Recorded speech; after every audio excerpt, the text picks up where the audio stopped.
in collaborazione con Glam Vision e Ottima Trento.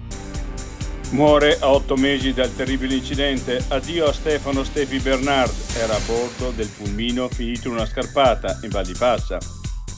I rocciatori hanno fatto esplodere il diedro di 400 metri cubi pericolante sulla statale.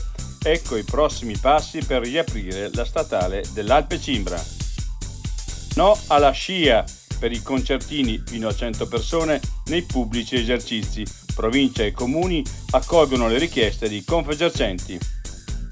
L'agricoltura non è solo trattori, da chilometro verde l'insalata si coltiva in verticale. Risparmiamo il 95% di acqua, non servono i pesticidi e si può consumare senza lavarla.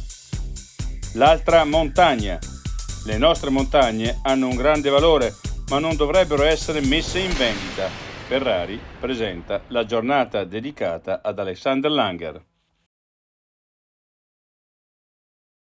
I difetti visivi sono tanti: miopia, astigmatismo, ipermetropia. Il pregio è correggerli con occhiali davvero glam. Con Glam Vision puoi prenotare l'analisi gratuita della vista e poi sfoggiare i tuoi nuovi occhiali che possiamo creare per te. Scopri di più su glamvision.it.